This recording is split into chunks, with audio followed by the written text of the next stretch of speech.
Good day, ladies and gentlemen, and welcome to the show. Glad to have you guys here. This is the Delta Report, and I'm going to tell you, I went on vacation. Guess where I'm at? I never figure it out. I'm in South Carolina. And so now here I am, the king, sitting in the chair. This is my throne in South Carolina. I'm coming to you doing the Delta Report. I want a big welcome to all the people in the southeastern part of the United States. Going to say a shout out to Florida, Georgia, Kentucky, Maryland, Mississippi, North Carolina, South Carolina, and Tennessee, Virginia, and West Virginia. Now we're going to get into what we're going to talk about. And you know, people are starting to hoard in the supermarkets right now. The supply chain crunch is hitting, and we're reading from Zero Hedge. It says it's been 19 months since the virus pandemic began, and the supply chain disruptions are continuing. And now, guess what, guys? It's going to hit the food supply. You know, you've seen this supply chain disruption in some of the larger retail stores. You see empty shelves in certain parts of just certain items, like in Walmart and stuff. When it starts to hit food, that's when people are going to start to hoard more, and it's going to be certain items. It's going to be more prepping supplies and things like that. But people are hoarding right now, and this exacerbates the problem of supply chain disruption.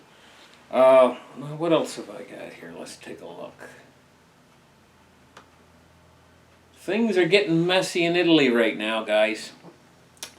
The Italians, Draghi's Italy, and what's happening right now is their total employment workforce right now, their people are being put out of work, 16% of the country.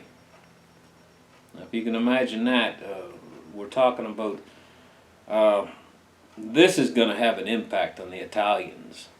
You know, you lose 16% of your workforce, and suddenly you're going to find that you're going to go someplace, maybe a shopping mall in Italy, you want to get something, and the guy that does that job, he's not there. 16% is massive.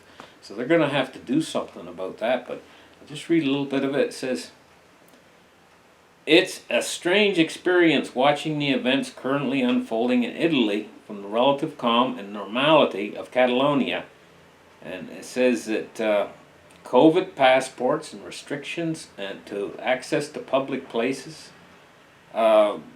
Evidently, they're losing 16% of the workforce to COVID mandates. Let's take a look at something else. Switch the subject a little bit here. You guys were all worried about the Democrats were planning on putting in a law that was going to make it so that you have to report to the IRS anything over $600. Well, they've backed off of this, guys. Just got it in this morning, Yahoo Finance, and they are going to make it $10,000 instead of $600. It says Democrats raised the proposed IRS bank reporting threshold to $10,000 from $600. Evidently, they had already put it in place. They probably sent out the notices to a lot of businesses to report on anything $600 and over. But this is just a fresh change.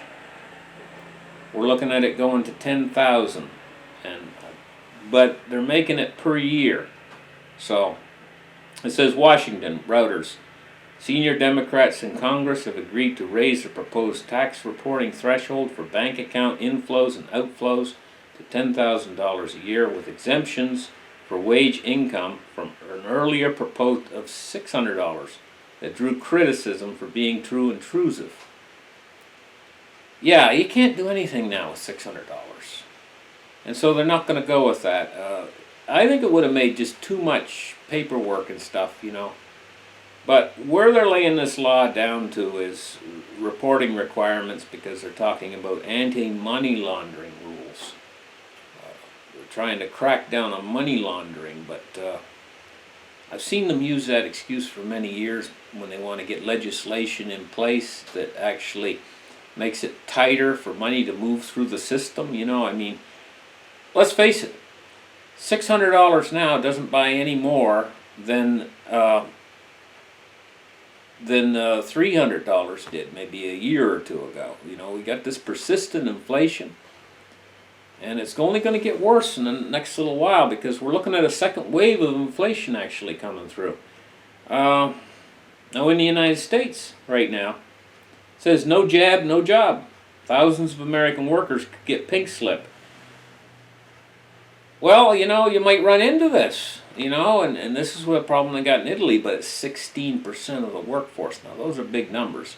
In the United States, I don't know if it's going to affect that much. I don't think it's going to affect that much as 16% of the workforce. Probably going to be considerably less, but still it's going to have an impact because the person that you might need to do something, you know, and you might need to go someplace, or the person that does that job might not be there, and that's going to affect it's going to have an effect on the United States as well, but maybe not quite as extensive an impact as it's going to have in Italy right now, because that's 16%. That's big. We got another thing happening too right now. We got cryptocurrencies going to the moon, and we're looking at a Bitcoin price today. You know, it's right up to its old high, what it used to be when it was at its highest peak a while ago. And we're looking at a Bitcoin price right now of $63,862 today, and a market cap that's higher than it's ever been at 2,500 billion. That's taking in all the coins into consideration. I don't think it's ever been that high. I think it was about 2,300 billion back when Bitcoin went to 65,000 last time. So we're seeing more money flowing in, more inflows into cryptocurrency. And so cryptocurrency is becoming a bigger fish all the time. And that's about it, what I have for your update today. I'm having fun on my vacation, enjoying myself here in South Carolina. The weather, I can't begin to tell you guys how nice the weather is here. Beautiful. Just perfect temperature every single day. Thank you for tuning in. We'll catch you guys in the very next show. Bye-bye.